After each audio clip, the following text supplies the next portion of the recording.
Boa noite, meus irmãos e irmãs. Sejam todos muito bem-vindos a mais um estudo bíblico da noite de hoje. Né? Hoje nós estamos aqui em casa sem energia, então é possível que nós tenhamos que encerrar um pouco mais cedo, porque nós estamos recorrendo a todos os recursos de que dispomos aqui em termos de iluminação. Mas nós não vamos deixar de transmitir. Está meio escuro aí, porque a iluminação é precária, mas nós vamos prosseguir, tá bom? Rony, você que está aí conectado, meu irmão, boa noite. Veja se tá bom, ouça na verdade, né? Se o som está bom, por favor. Tá conectado ali. É só a iluminação que vai estar precária. Só diga pra gente se o som está bom, por favor. Então, Ronieres, boa noite. Boa noite, Elaine. Boa noite, Noel. Boa noite, Lisbeth. Boa noite, Dona Dulce, seu Nilson. Boa noite, Ana. Muito bem, então nós vamos prosseguir, porque o Ronieres falou tá ótimo. Obrigada. Vamos lá, vamos cantar. Boa noite pra todos. Hoje aí não a luz de vela, porque aqui em casa, por incrível que pareça, não tem vela. Boa noite, Lídia. Boa noite, presbítero Garmes. Hoje, sem energia aqui em casa. Vamos cantar enquanto os irmãos vão se conectando. Quem é Deus acima do Senhor? Não há. Quem é rocha como o nosso Deus, que dá força, proteção? Ele é a fonte de libertação para aqueles que confiam no Senhor.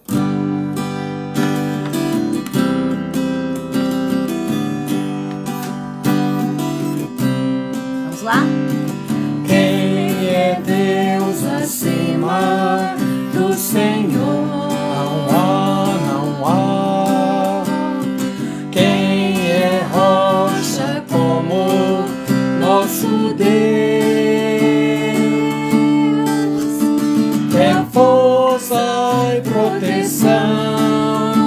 Ele é a fonte de libertação para quem confia no Senhor. Da força e proteção. Ele é a fonte de libertação para quem confia no Senhor.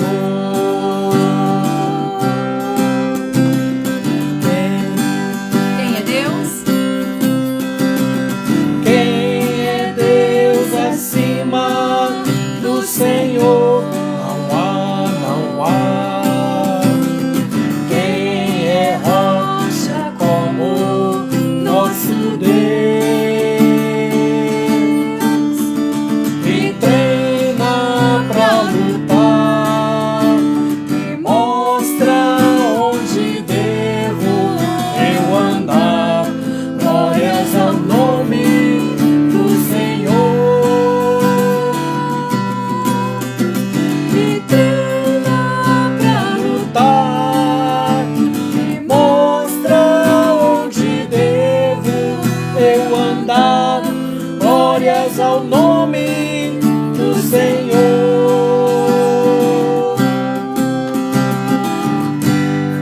Glórias ao nome do Senhor. Muito bem, deixa eu ver quem mais chegou aqui, porque eu não estou anotando. Depois eu pedi a Márcia para anotar todo mundo, porque aqui nós estamos nos virando nos 30 hoje, viu, gente? A energia faltou justamente na hora de começar a live. Então, imaginem vocês a correria que não foi aqui, né? Muito bom. E assim, eu preciso desse papel porque nós estamos sem ar-condicionado e eu vou tentar ser bem objetivo porque as luzes todas são artificiais, não é? Bom, nem precisa falar que são, né? Tá sem energia. Então vamos começar fazendo o seguinte, orando. Deus sabe todas as coisas e Ele há de nos sustentar no estudo bíblico da noite de hoje. Senhor nosso Deus, amado Pai, obrigado por esta noite e pela oportunidade rica de estudarmos a Tua Palavra. Fala ao nosso coração, tem misericórdia de nós, edifica a nossa vida, nós imploramos em nome de Jesus. Amém. Amém. Já vou passar para você, amor, o versículo da semana. Vamos lá. Pessoal, vamos então abrir as nossas Bíblias. Versículo dessa semana, Salmo de número 116. Nossa, vou olhar para esse monte de luz que tem tanta lamparina aqui acesa que vocês não têm noção. Então não dá muito para eu encarar. Já sou cega com esse monte de luz no rosto, então não vou ficar encarando muito o celular hoje, tá? Salmo 116, o versículo 1. Vamos ler juntos, nós aqui da nossa casa e você aí na sua casa. Salmo 116, 1, versículo dessa semana, que diz: Amo o Senhor, porque Ele ouve a minha voz e as minhas súplicas. Mais uma vez. Amo o Senhor, porque Ele ouve a minha voz e as minhas súplicas. Salmo 116, 1. Domingo, então, se Deus assim permitir, falaremos esse texto na escola dominical, às 9 horas. Ok, eu estou só sintonizando aqui o tablet para a gente prosseguir. Amor, vamos já então engatilhar aí o texto. Meus irmãos, deixa eu posicionar o microfone aqui.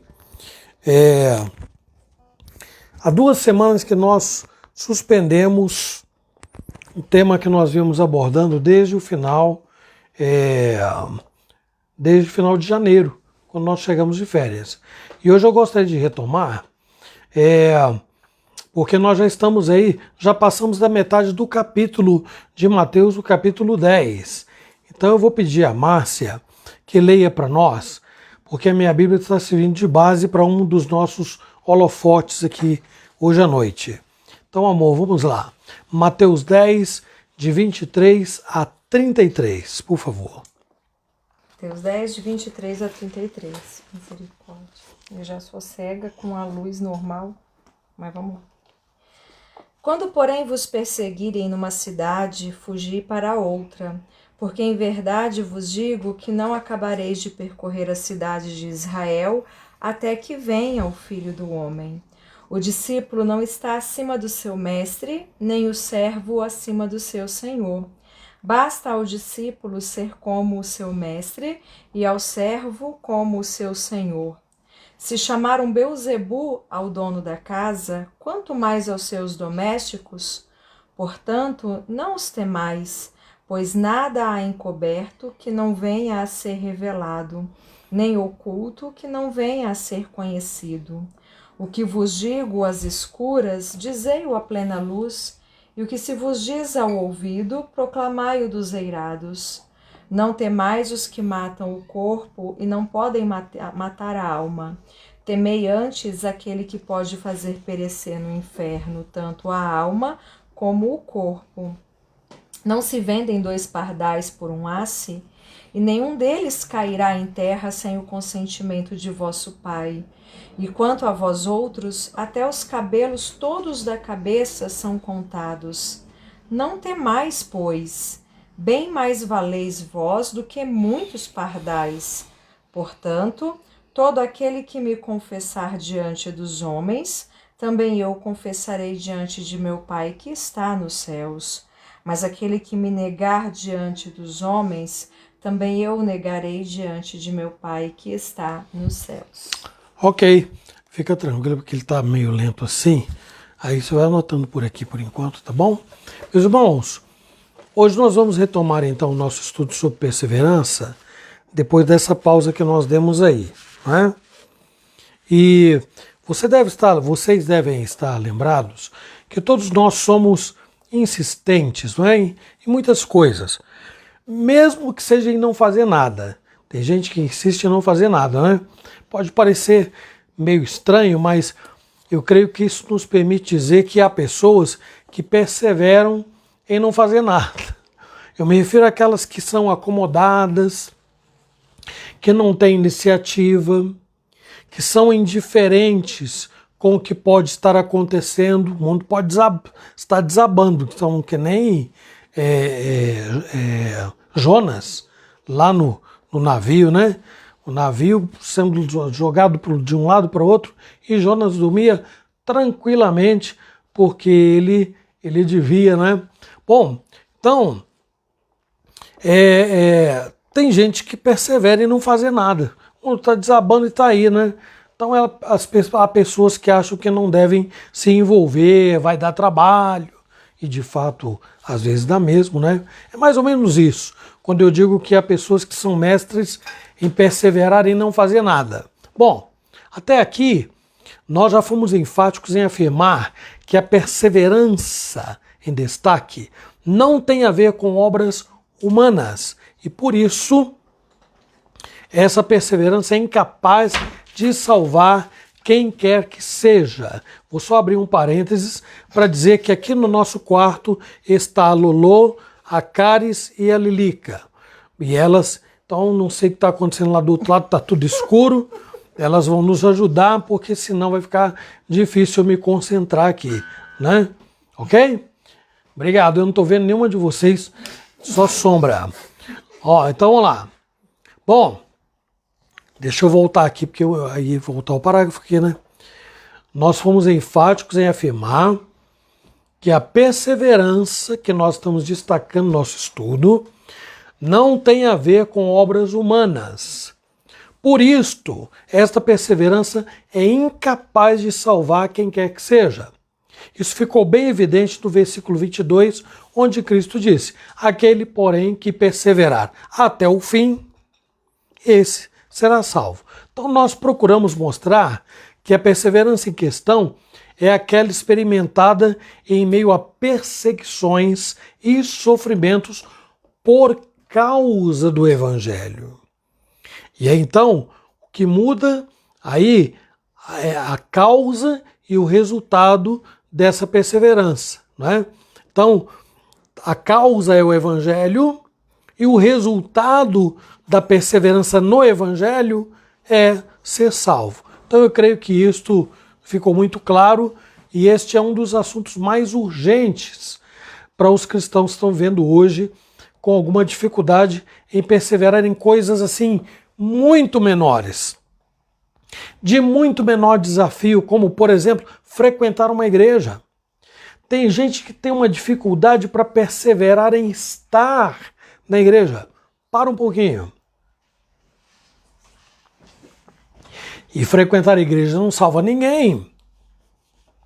Tem gente que tem dificuldade em perseverar num cargo da igreja, porque não, às vezes tem uma dificuldade, né, de lidar com pessoas, se cansa, estressa, não consegue perseverar e aí para no meio do caminho. Tem gente que tem dificuldade em perseverar em cumprir os seus compromissos como membro da igreja. Tem gente que tem dificuldade em cumprir, em perseverar nos seus compromissos na família, no trabalho, na escola, nos seus relacionamentos interpessoais, enfim, onde quer que essa pessoa esteja, tem dificuldades em perseverar. Mas, como nós já vimos, Jesus trata de algo que vai muito além destas perseveranças em termos gerais. Jesus está tratando de um conflito que envolve o mundo e todos aqueles que anunciam o Evangelho. E nesse confronto aí, o cristão é perseguido, o cristão é levado aos tribunais, o cristão é levado aos governadores e reis, o cristão é maltratado, é humilhado e morto. Uma situação que não diz respeito apenas aos apóstolos ou à igreja primitiva, hein, gente? Mas diz respeito aos cristãos de todas as eras e do mundo inteiro. No estudo de hoje, nós vamos seguir com outros aspectos da sequência do texto, né? Dentro dessas instruções que foram dadas aos apóstolos e que valem para nós, começando pelo versículo 23, e eu vou pedir à minha digníssima que me ajude. Enquanto isso, quem está do outro lado aí puder nos ajudar, pode colocar o primeiro tópico, que é a fuga para outras cidades, ok? Vamos lá. Mateus 10, 23. Quando, porém, vos perseguirem numa cidade, fugi para outra, porque em verdade vos digo que não acabareis de percorrer as cidades de Israel até que venha o Filho do Homem. O que é que Jesus está ordenando aqui? O que ele está dizendo aqui parece muito simples, não é? Se os apóstolos, Jesus está dizendo, né? Se os apóstolos se sentissem hostilizados, sendo perseguidos, maltratados, o que é que eles deveriam fazer? Deixar a cidade e fugir para outra. Os apóstolos compreenderam tão bem o ensino de Jesus que isso aconteceu. Lá em Atos, por exemplo, há duas passagens que vão mostrar isso aí. Atos 13, 46 e 51. E Atos 14, 5 e 6. Alguém anotou o tópico? Não. Ninguém anotou aí para nós? A fuga para outras cidades. Então, vê lá, Atos 13, 46. Então Paulo e Barnabé, falando ousadamente, disseram: cumpria que a vós outros, em primeiro lugar, fosse pregada a palavra de Deus. Mas posto que a rejeitais e a vós mesmos vos julgais indignos da vida eterna, eis aí que nos envolvemos para os gentios. Então, agora o versículo 58, isso é mais enfático ainda. E estes, sacudindo contra aqueles o pó dos pés, partiram para Icônio. Então foram para outra cidade. Agora no capítulo 14, nos versículos 5 e 6, o que é que diz aí? E como surgisse um tumulto dos gentios e judeus associados com as suas autoridades para os ultrajar e apedrejar, sabendo eles, fugiram para Listra e Derbe, cidades da Licaônia e circunvizinhanças. Muito bem. Então, eles estavam cumprindo o que Jesus mandou, né? Então, a perseguição se intensificava, muitas dificuldades surgiam, eles deixavam uma cidade e iam para outra. Em nenhum momento os discípulos foram encorajados a permanecerem em lugares onde a sua vida estivesse em risco. Não. Mas se eles fossem apanhados por causa do Evangelho em algum momento, eles deveriam ser perseverantes e se manterem firmes na fé em Jesus Cristo. Uma das razões muito importantes para essa perseverança é que o dia do julgamento do mundo está cada vez mais próximo. Só um minutinho, meus irmãos. Tá precisando de alguma coisa, minha filha? Porque a mamãe não pode parar. Podemos? Ok? Então vamos seguir em frente. Então vou repetir a frase aqui de novo, viu? Uma das razões muito importantes para os apóstolos perseverarem é que o dia do julgamento está cada vez mais próximo. E como eu disse, não diz respeito apenas aos apóstolos, mas a nós também. Então, esta vida de perseguição, de açoites, de ódio, de prisão, de rejeição, é muito encorajada pela maravilhosa promessa da vinda de Cristo para julgar o mundo.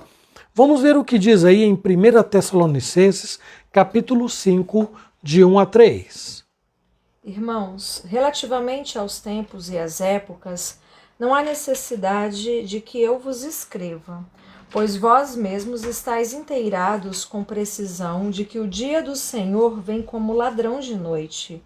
Quando andarem dizendo paz e segurança, eis que lhes sobrevirá repentina destruição, como vêm as dores de parto, a qual está para dar à luz, e de nenhum modo escaparão.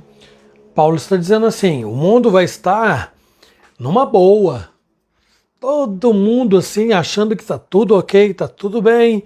E repentinamente Jesus Cristo voltará. E as palavras que Paulo usa ali é que lhes sobrevirá, eles dirão paz, paz, quer dizer, enfim o mundo está em paz. Eis que repentinamente lhes sobrevirá repentina destruição. Agora, lá na segunda epístola de Pedro, capítulo 2, de 1 a 3, o que é que diz? Assim como no meio do povo surgiram falsos profetas, Assim também haverá entre vós falsos mestres, os quais introduzirão dissimuladamente heresias destruidoras, até ao ponto de renegarem o soberano Senhor que o resgatou, trazendo sobre si mesmos repentina destruição. E muitos seguirão as suas práticas libertinas, e por causa deles será infamado o caminho da verdade. Também movidos por avareza, farão comércio de vós com palavras fictícias. Para eles, o juízo lavrado a longo tempo não tarda, e a sua destruição não dorme. Então veja só, é um consolo para a igreja perseguida, mas é aterrorizante para o mundo que persegue a igreja. Então, com essas palavras, os apóstolos deveriam se sentir encorajados a permanecer firmes mesmo diante das piores circunstâncias, lembrando do tratamento que Jesus recebeu no mundo. Eles andaram com Jesus e viram que a coisa não era tão fácil. Por isso Jesus disse no versículo 24, o discípulo não está acima do seu mestre, e nem o servo acima do seu senhor, porque logo na sequência ele vai colocar, se perseguiram a mim, mas se me trataram de uma maneira hostil, vão tratar vocês também assim. Então este foi um processo natural que acompanhou muitos que defenderam o evangelho além dos apóstolos, né? Mas eles não defenderam timidamente. Eles defenderam o evangelho com desenvoltura e muita coragem.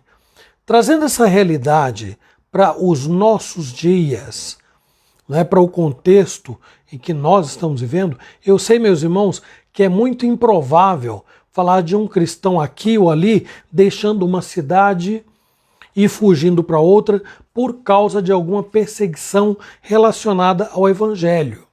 Mas nós não precisamos ir muito longe, não. Às vezes basta fugir de certas pessoas. A recomendação é a mesma. Às vezes basta fugir de certas companhias desaconselháveis. Às vezes basta fugir de ambientes que corrompem, de atitudes réprobas ou reprováveis. Nas palavras do apóstolo Paulo, em 1 Tessalonicenses 5,2, isso fica muito claro. O que é que ele diz aí, amor? Pois vós mesmos estáis inteirados com precisão de que o dia do Senhor vem como ladrão de noite. O dia do Senhor vem como ladrão de noite. Então, nós precisamos estar atentos e preparados. Não misturados e confundidos com a identidade do mundo, porque mundo e igreja não se misturam. E quando o Senhor vier como um ladrão de noite, virá para condenar uns e para salvar outros. Em que condição você espera se encontrar naquele glorioso dia? Então, as pessoas, nas palavras de Jesus, os apóstolos, sendo perseguidas, elas deveriam fugir de uma cidade para outra. Agora, as pessoas, em geral, mudam por muitas razões nos nossos tempos. Alguns fogem por causa da guerra, e falando em guerra, só lembrar do que está ocorrendo na Ucrânia. Alguns fogem por causa da fome, alguns têm fugido por causa de doenças. Mas a pergunta que eu faço é, nos nossos dias, quem tem fugido porque está sendo perseguido em função do nome de Cristo? Talvez nós encontremos alguém aqui ou ali, mas não é uma realidade comum. Não ainda, porque nós estamos caminhando para estes dias, não é? Num tempo que Deus é que sabe, não é? Se está muito longe ou não. Então, segundo tópico que eu gostaria de compartilhar com vocês aqui, diz respeito a lidar com a rejeição. Então, primeiro, fugir de cidade em cidade, e aí aplique-se aquilo que nós falamos, que pode ter a ver com companhias, mas companhias, pode ter a ver com ambientes, pode ter a ver com uma série de situações que não tem a ver necessariamente com cidade. Agora, como é que nós vamos lidar com a rejeição? Quando Jesus encorajou os apóstolos a perseverarem em meio à perseguição, ele acrescentou o seguinte: se chamaram Beelzebu ao dono da casa, quanto mais aos seus domésticos.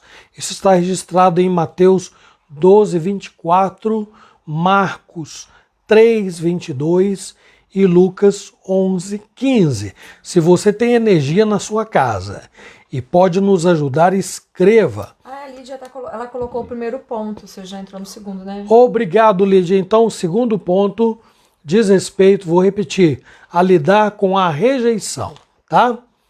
Lidando com a rejeição. Mateus 12, 24. Amor, leia, por favor. Mateus 12. 24. Da luz. Mas os fariseus, ouvindo isso, murmuravam: este não expele demônios, senão pelo poder de Beelzebu, maioral dos demônios. Marcos 3, 22. Os fariseus estavam criticando Jesus, dizendo que ele expulsava demônios pelo poder de Satanás. Que ousadia! Vamos ver ainda Marcos 3, 22. Quando eu olho para a luz eu fico quase cego. Nossa vida. Vamos lá. Os escribas que haviam descido de Jerusalém diziam: ele está possesso de Beelzebu, e é pelo maioral dos demônios que expele os demônios. Meu Deus. Lucas 11, versículo 15. São os títulos que eles davam para Jesus. Eles falavam: Jesus é o maioral, ele está fazendo isso porque ele está possesso pelo maioral dos demônios. Lucas 11, 15. Mas algum dentre eles diziam: ora, ele expele os demônios pelo poder de Beelzebu, o maioral dos demônios. Isso tem tudo a ver, gente, é bom que se diga, abre aí um parênteses, porque isso tudo tem a ver com o pecado que é para a morte, viu? Que é também chamado na Bíblia de a blasfêmia contra o Espírito Santo. Então, atribuir ao diabo as obras de Cristo é decretar a própria condenação, porque Jesus, o reconhecimento de Jesus como Filho de Deus é o único caminho para a entrada na vida eterna. Se alguém nega isto, ele eliminou toda e qualquer possibilidade de entrar no reino de Deus. Então esta é a blasfêmia, chamada blasfêmia contra o Espírito Santo, atribuir a Satanás obras que são de Cristo, ok? Observe que, ao contrário de ser reconhecido como Filho de Deus, Jesus então foi tratado como o maioral dos demônios, como sendo o próprio Satanás. Mesmo assim, os apóstolos deveriam perseverar. Eu sei que pode parecer loucura, mas nada pode ou deve ser mais temido do que a morte eterna. Entretanto, as pessoas temem hoje, a coisa que todas as pessoas temem em geral é a morte física. E Jesus aí no próprio texto diz: não temais os que podem matar o corpo, mas não podem matar a alma.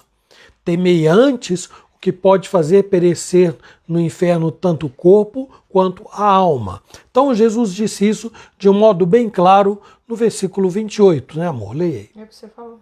Eu falei? Então leia, por favor. Não temais os que matam o corpo e não podem matar a alma. Temei antes aqueles que podem fazer perecer no inferno tanto a alma como o corpo. Então Jesus não apenas disse como lidar com a rejeição por parte do mundo, mas ele deu exemplo. Vamos lembrar das palavras de Pedro na primeira epístola, no capítulo 2, versículo 21. E eu acho que é o 22 também ali, né?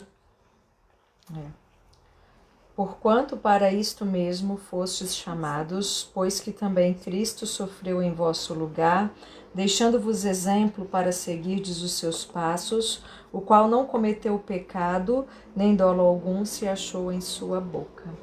Deixando-vos exemplo para seguir os seus passos. Eu quero chamar a atenção de vocês aqui, porque nós que declaramos, confessamos ser seguidores de Jesus, precisamos agora parar e refletir com muita seriedade o que isso significa.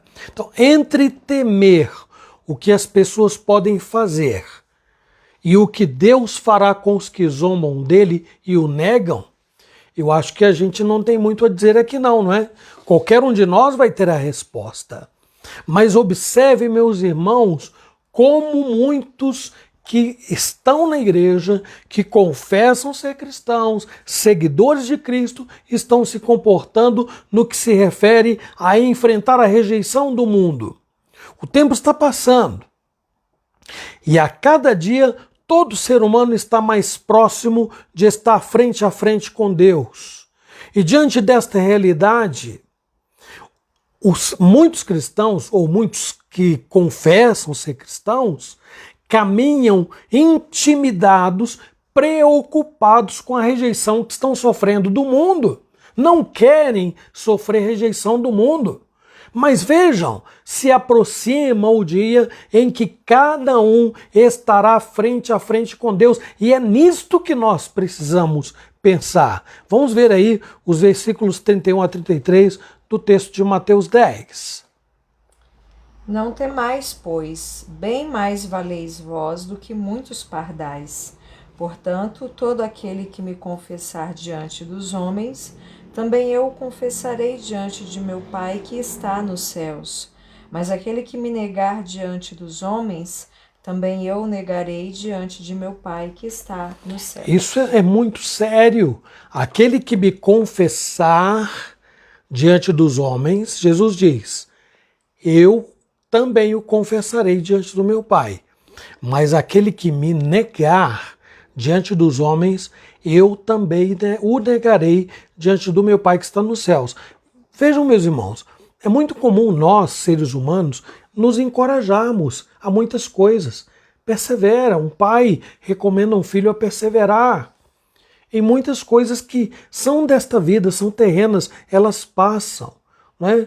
Persevera no estudo, persevera no trabalho, aquelas coisas que eu já mencionei aqui. Se é assim, nós não deveríamos nos encorajar, dando muito maior importância quando o assunto é perseverar por causa do Evangelho? Parem para pensar, meus irmãos.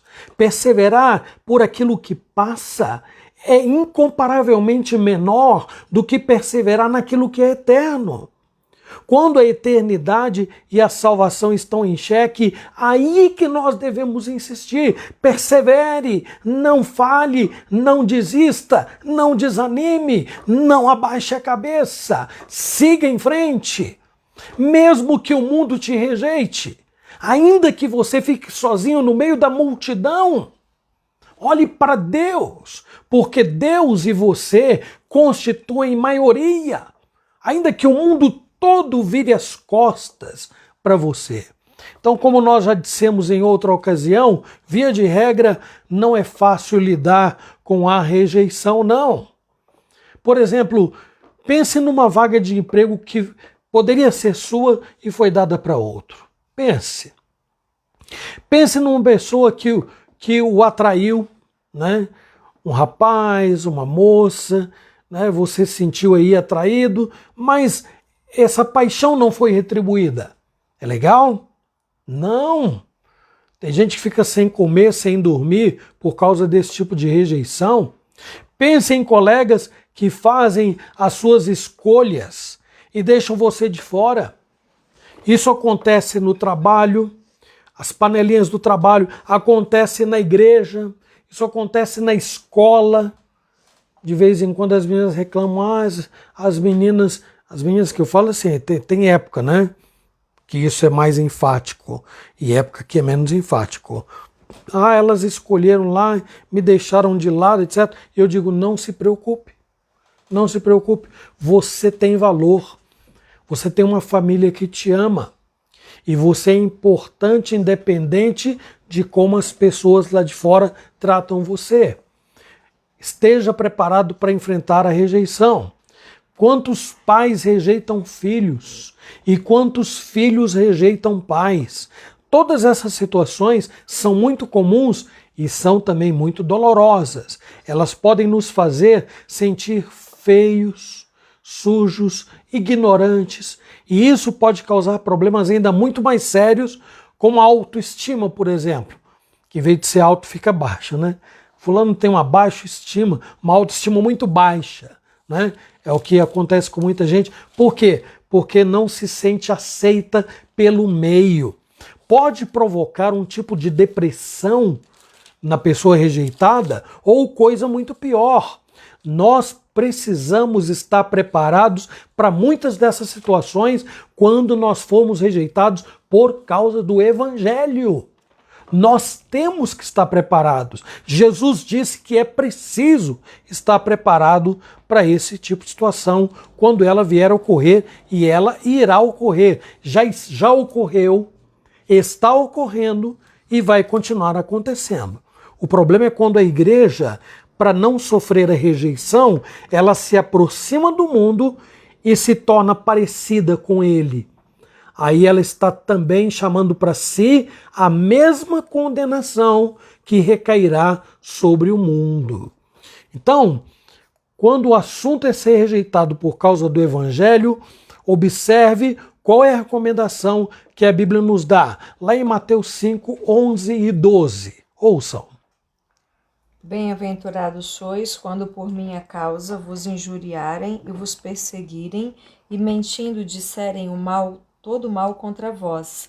Regozijai-vos e exultai, porque é grande o vosso galardão nos céus, pois assim perseguiram aos profetas que viveram antes de vós. Vamos ver ainda a primeira epístola de Pedro, capítulo 4, de 12 a 14. Está escrito aí, amor. Amados, não estranheis o fogo ardente que surge no meio de vós, destinado a provar-vos, como se alguma coisa extraordinária vos estivesse acontecendo. Pelo contrário, alegrai-vos na medida em que sois coparticipantes dos sofrimentos de Cristo, para que também na revelação de sua glória vos alegreis exultando. Se pelo nome de Cristo sois injuriados, bem-aventurados sois, porque sobre vós repousa o Espírito da glória de Deus. Observem o que Jesus disse lá em Mateus. E o que Pedro está dizendo aqui é que quando eu sou rejeitado por causa do Evangelho, eu devo me sentir privilegiado.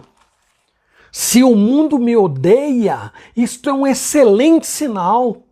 Se o mundo me rejeita, se não aceita o meu comportamento, o estilo de vida cristão que eu levo, então a palavra de Deus está dizendo: regozijai-vos e alegrai-vos, porque é grande o vosso galardão nos céus. Por outro lado, e caminhando para o encerramento, se nós somos rejeitados por causa do Evangelho e procuramos ser aceitos na sociedade, então é muito bom refletir no que acontecerá quando nós comparecermos na presença de Deus. E aí já foi lido, mas eu vou pedir para ler novamente esses dois últimos versículos de hoje, que são 32 e 33. Por favor, amor. Portanto, todo aquele que me confessar diante dos homens, também eu confessarei diante de meu Pai que está nos céus. Mas aquele que me negar diante dos homens, também eu negarei diante de meu Pai que está nos céus. Aí eu vou pedir a Lídia, por gentileza, Lídia, coloque para nós aí o terceiro ponto, que é aceitos ou rejeitados por Deus, tá bom? Então o primeiro é fugindo, né? Aí você pode entender de cidade, você pode substituir por aquele monte de coisa que eu falei aqui, né? Fugindo de cidade em cidade. Segundo, enfrentando a rejeição. E agora, aceitos ou rejeitados por Deus. Os apóstolos tinham, meus irmãos, sido comissionados para falar das maravilhas que Jesus realizava. E também como isso confirmava o que foi dito sobre o Messias no Velho Testamento. Então os apóstolos foram chamados para dizer assim: ele é o Messias. Jesus de Nazaré é o Messias. Além disso, eles também tinham uma mensagem que incluía salvação e condenação. Era preciso apontar os dois caminhos. Agora, também como apontar que Jesus, o filho de Maria, era o filho de Deus, é o filho de Deus. Então, falar da condenação eterna certamente geraria uma inevitável rejeição. Da mesma forma como apontar para um carpinteiro e dizer assim, ele é o filho unigênito de Deus. É claro que isso geraria uma rejeição, mas era esse o mandamento. Jesus falou, vão, eu comissiono, eu designei vocês para pregarem, entrem nas aldeias, nas cidades, nas casas, e falem. Essa era e continua sendo a vontade de Deus para o cristão. Jesus mostrou, meus irmãos, que a rejeição humana nunca deve ser considerada mais importante do que a rejeição de Deus. Nunca. Por isso, de um lado ele diz, aquele que me confessar, eu o confessarei. E olha, antes de prosseguir, há muitas maneiras de confessar a Cristo. E eu creio que existe uma possibilidade de a maioria de nós fracassarmos nessa missão de confessar a Jesus. Pedro aborda sobre isso de um modo claro. Veja o que está escrito lá na primeira epístola, no capítulo 2, versículo 9, texto muito conhecido. Vós, porém, sois raça eleita, sacerdócio real, nação santa, povo de propriedade exclusiva de Deus, A fim de proclamardes as virtudes daquele que vos chamou das trevas para a sua maravilhosa luz. Como é que se faz isto? Como é que nós confessamos Jesus, anunciando as suas virtudes? Quais? Eu enumerei apenas algumas aqui. Amor, misericórdia, verdade, santidade, paciência, fé, esperança, confiança, fidelidade, bondade, humildade, perdão e muitas outras coisas mais. Quando eu confesso Jesus, eu faço essas coisas. Vamos ainda lembrar do Salmo 1, que diz lá, bem-aventurado o homem que não anda segundo o conselho dos ímpios, não se detém no caminho dos pecadores, não se assenta na roda dos escarnecedores, antes tem o seu prazer na lei do Senhor, e na sua lei medita de dia e de noite.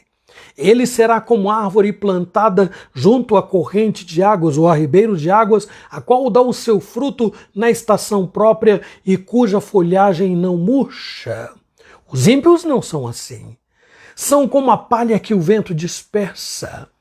Pelo que os ímpios não prevalecerão na congregação do juízo e nem na congregação dos justos. Não é? Porque o Senhor conhece o caminho dos justos, mas o caminho dos ímpios perecerá. Então, confessando a Cristo, meus irmãos, o cristão terá paz, porque ele saberá que lá no final, Jesus Cristo também o confessará diante do Pai, o receberá, dizendo, vinde bendito de meu Pai, possui por herança o reino de Deus. O contrário, que a propósito é muito mais comum, e eu digo isso com muito pesar, é negar a Jesus Cristo. E isso também pode ser feito de muitas maneiras. Pedro, na Bíblia, é o exemplo clássico de quem negou a Jesus escancaradamente, não é? E nós o negamos quando nos calamos diante do pecado, o nosso próprio pecado e o pecado de alguém próximo de nós. Estamos negando Jesus. Quando alguém que nós temos por amigo e colega peca, nos induz ao erro e nós nos calamos porque nós não queremos ser rejeitados por ele. Nós esquecemos que ao fazer isto, nós estamos optando pela rejeição de quem mais deveria nos preocupar, que é o próprio Deus. Então, quando nós imitamos a vida característica do mundo, nós estamos negando a Jesus. Quando nós praticamos a mentira, a falsidade, a deslealdade, a promiscuidade, a maledicência, o palavreado vulgar e torpe, o ato de frequentar ambientes hostis que induzem ao erro e muito mais. Tudo isto pode ser considerado como negar a Jesus. Pergunta que eu faço: você já negou Jesus alguma vez? Você tem negado a Jesus? Vamos ser sinceros, meus irmãos. Nós podemos dizer sim, na igreja: Senhor, eu confio em Ti. Tu és o meu Salvador. Mas outra coisa é estar diante de um ímpio e, sem perceber, ser levado ao pecado para poder ter proximidade e identidade com Ele.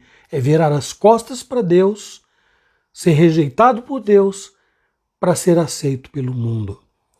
Então, Jesus diz no final: aquele que me negar diante dos homens, eu também o negarei diante do meu Pai que está nos céus. Eu rogo a Deus, meus irmãos, que Ele, por sua infinita misericórdia e graça, nos abençoe e nos ajude, viu? Vamos aproveitar. Bom, amém, né? Amém. Vamos aproveitar esses momentos finais. Dá para cantar um cântico, a gente ainda tem luz aqui, que milagre. Graças a Deus, né? A energia não voltou, hein, gente? Nós estamos vivendo aqui a base de tudo de celular, de luminária. E vamos cantar um cântico aqui, depois nós vamos orar.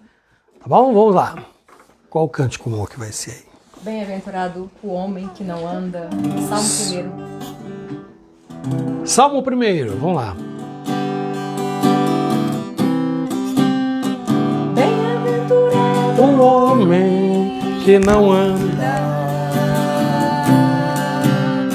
segundo o conselho dos ímpios, nem se detém no caminho dos pecadores, nem se assenta na roda dos escarnecedores. antes tem o seu prazer na lei do Senhor, e na sua lei medita dia e noite. Pois será como árvore plantada junto a ribeiro de água, a qual dá o seu fruto na estação apropriada, e cujas folhas não caem, tudo quanto fizer prosperará. A qual dá o seu fruto na estação apropriada, e cujas folhas não caem, tudo quanto fizer prosperará. Prosperará, prosperará.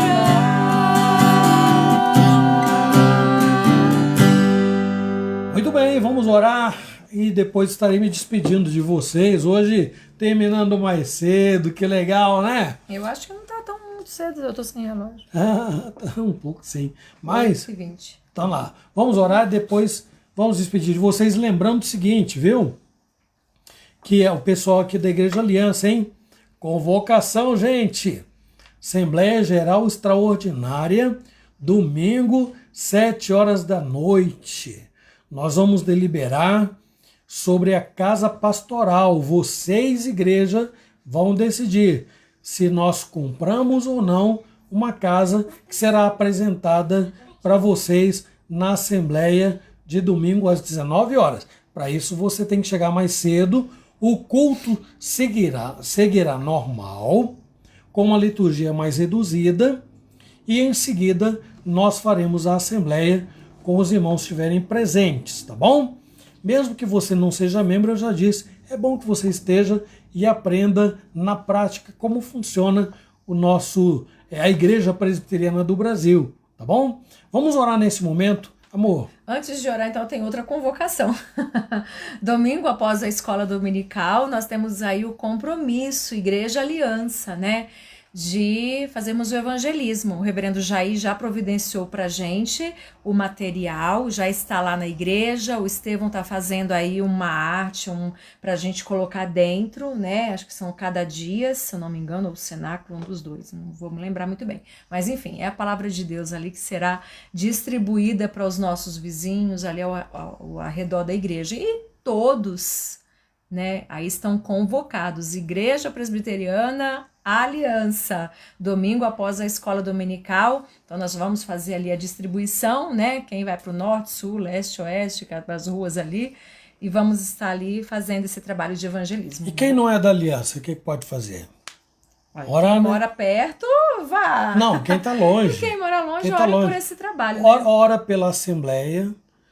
As meninas, eu não estou vendo aqui porque está tudo um breu lá do outro lado, né? Mas ali você está fazendo a maior política na igreja. Não é por influência minha não, hein, gente? Deve ser pela mãe dela, né? Que não é por... Não, também não. Não é pela mãe dela também não, viu? Então, ela está fazendo a maior política lá. Está querendo que a igreja compre uma casa. Ela acha que R$100 dá para comprar uma casa, né, tadinha? Então, orem para que Deus faça a sua vontade, é claro, vai fazer mesmo, né? E que nós saímos felizes com o resultado, seja ele qual for, tá bom? E pela distribuição das literaturas, que é esse trabalho evangelístico a que a minha esposa fez referência. Vamos orar então. Senhor Deus, graças te damos, ó Pai, pela tua palavra.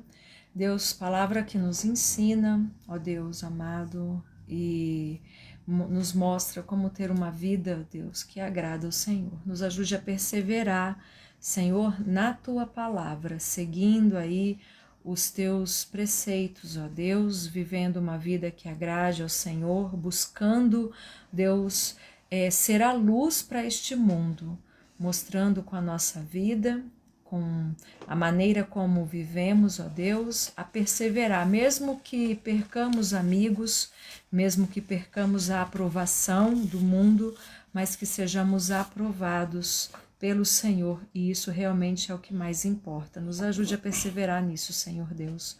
Guarda, Pai amado, todos nós, obrigada por todos que participaram, obrigada até mesmo por essa falta de energia, mas obrigada pelos recursos que nós temos, ó Deus, para realizar esse momento de estudo através, ó Deus, desta live. Rogamos, ó Deus amado, pela assembleia que haverá no domingo, pela aquisição ou não, ó Deus, desse patrimônio para a igreja, para a nossa igreja, ó Deus, em particular, que o Senhor demonstre ali a tua vontade, ó Deus, através dos votos. E abençoe também, Senhor, o trabalho do evangelismo que nós pretendemos começar, ó Deus, agora, todos os últimos domingos de cada mês, agora começando pelo mês de março. Usa a nossa vida, abençoe, ó Deus, cada um que estará lá, prontos para trabalhar para o Senhor. Deus, trabalho muito bom, envolvente, ó Deus, e que o Senhor abençoe cada coração que lerá ali, ó Deus, uma parte da tua palavra também. Nós oramos, rogando que o Senhor nos guarde, nos livre do mal, nos dê um restante de semana muito feliz, em nome de Jesus. Amém. Amém. Irmãos, não se esqueçam de orar pela família do reverendo Jair, né? Perdeu o tio dele hoje, né? Seu Antônio. Faleceu.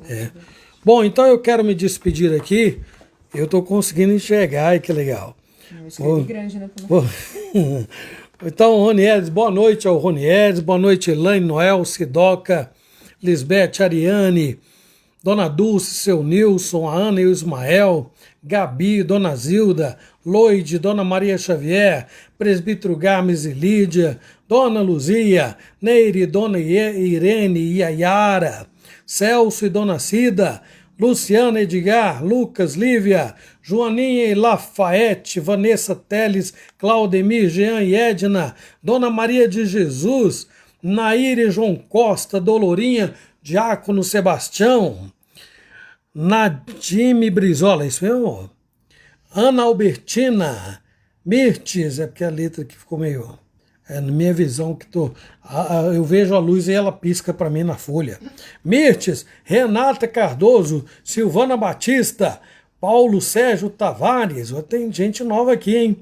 Pedro Henrique, Rosa Onofre, Gabriel Hernandes, Maria Lúcia, Kátia Félix e a Patrícia Alvarenga. Deus abençoe a todos vocês. A gente, Caris, Lolo e Lilica. E eu. Que eu não sei o que aconteceu, quase quebraram uma porta aqui. Né? Ó, até breve, gente. Vou pedir a Caris que desligue ali para nós, por favor. Até domingo, se Deus quiser, 9 horas.